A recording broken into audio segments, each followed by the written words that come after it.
V Iranu se režim sooča z vse večjim pritiskom zaradi vojne, izčrpane ekonomije in tveganja ponovnih nemirov. Po podatkih iranskega statističnega urada je letna inflacija julija dosegla 66%. Medtem ko so se cene hrane na letni ravni zvišale za 128%, saj so poškodovana infrastruktura, motena trgovina in ameriška pomorska blokada še dodatno povečale pritisk na navadne Irance. Predsednik Trump zdaj grozi z novimi, še nikoli videnimi gospodarskimi ukrepi, vendar še ni povsem jasno, kaj točno ti ukrepi so. Kljub temu pa je za vodstvo v Teheranu največja grožnja morda ne gospodarska stiska sama, temveč tveganje, da bi se zaradi vse večjih težav ponovno razplamteli množični nemiri in bi se protestniki vrnili na ulice. Za nadaljnjo razpravo se nam je v studiu pridružila Pentia Modiri, iranska novinarka in dokumentarna režiserka. Pentia, hvala, da ste z nami tukaj v studiu E24 News. V čast mi je, da sem tukaj, Nikol. Hvala. Nam lahko čim bolje opišete razmere v Iranu? Ob 128% rasti cen hrane, kako ta gospodarski pritisk dejansko izgleda v vsakdanjem življenju navadnih Irancev? To pomeni, da plača, ki je prej zadostovala za preživljanje družine en mesec, zdaj izgine v nekaj dneh. Pomeni tudi, da morajo mnogi ljudje izbirati, katero nujno stvar in katero osnovno hrano si sploh lahko privoščijo. To pomeni, da je veliko družin zdaj popolnoma odstranilo meso, piščanca in rdeče meso svoje mize. In veliko ljudi trenutno resnično trpi zaradi gospodarskih razmer. Tisti, ki se imajo za srednji razred, zdaj ugotavljajo, da jim plača zadostuje le za nekaj dni in si ne morejo privoščiti niti rdečega mesa, niti piščanca. No, to zagotovo najbolj prizadene navadne Irance. Ampak, Pentia, kateri bodo znaki, da bo to dejansko prizadelo tudi režim? Kaj bi morali spremljati, da bi videli, da režim ni sposoben plačevati sil IRGC, sil Basić, da to dejansko vpliva nanje in ne prizadene le navadnih Irancev? Nikol, zelo dobro vprašanje. Pravzaprav sem brala časopise in videla, da mnogi pravijo, da iransko gospodarstvo se še vedno drži. In potem je prvo vprašanje, ki ti pride na misel kot Iranki, o čigajem gospodarstvu pravzaprav govorite? Gospodarstvo režima, ja, ker so skozi leta našli veliko načinov, kako zaobiti sankcije, kako zgraditi vzporedno načine, kako se še vedno obogatiti in kako pravzaprav zlorabljati druge sektorje, da pridobijo denar, ki ga potrebujejo za svoje podvige. Toda ljudje, to je drugo vprašanje glede njihovega gospodarstva. Danes je bila pravzaprav dobra novica, da so Združeni arabski emirati prekinili vse gospodarske in finančne vezi z Iranom.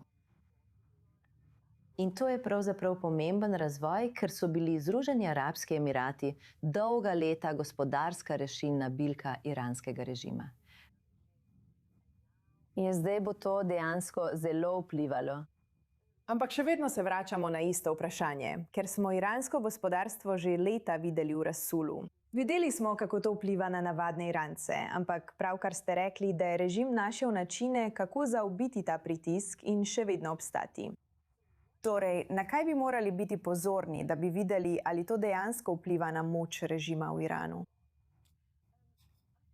Mislim, da iskreno, ko vojska ve, naprimer, kje se nahaja Hamenej. Prepričana sem, da vedo, kateri gospodarski tok ohranja ta režim pri življenju in to bi morali prekiniti. Ta pomemben razvoj z Združenimi arabskimi emirati je bil zagotovo zelo pomemben, ker smo leta poslušali, da je veliko ljudi iz IRGC-ja prav tam, to je njihovo zatočišče. Gredo tja, dvigujejo svoj denar, tam počnejo vse in pravzaprav se nič ne zgodi. Nič jih ne prizadene ekonomsko in zdaj bomo to videli tudi ob zaprtju Hormuške ožine. No, ljudje trenutno res trpijo zaradi tega, ampak prepričana sem, da obstaja veliko načinov, kako lahko države, kot so Združene države Amerike, če želijo, najdejo vse te načine, kako lahko omejijo. Kje je trenutno jeza med navadnimi Iranci, ker ste omenili pomorsko blokado? Hormuška ožina, ki prihaja s strani Združenih držav Amerike, ali se del te jeze zaradi gospodarskih težav preliva tudi proti Washingtonu?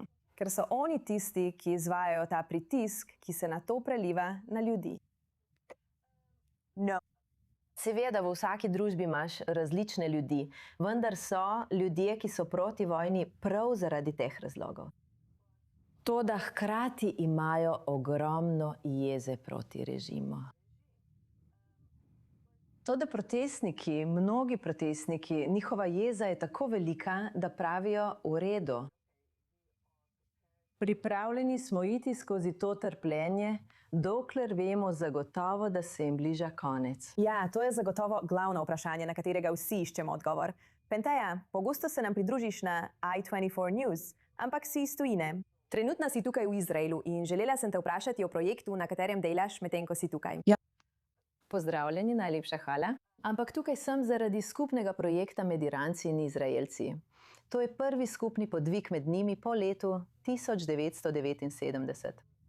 In kar si želimo je pravzaprav zagotoviti, da revščina v takšnih situacijah, s katerimi se zdaj soočamo, ne postane še eno sistematično orodje, ki ga režim zlorablja.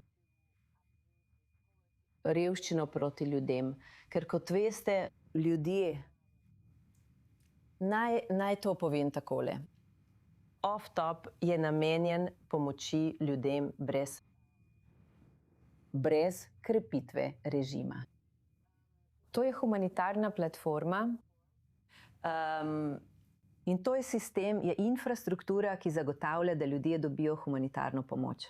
Brez da bi IRGC dobila del te pomoči, veliko ljudi pomaga svojim družinam v Iranu, a v resnici to vedno poteka prek kanalov, kjer se IRGC okorišča s tem delom denarja. To je regulirana platforma, odobrena strani OFAC in cilj je pomagati družinam ter jih rešiti revščine.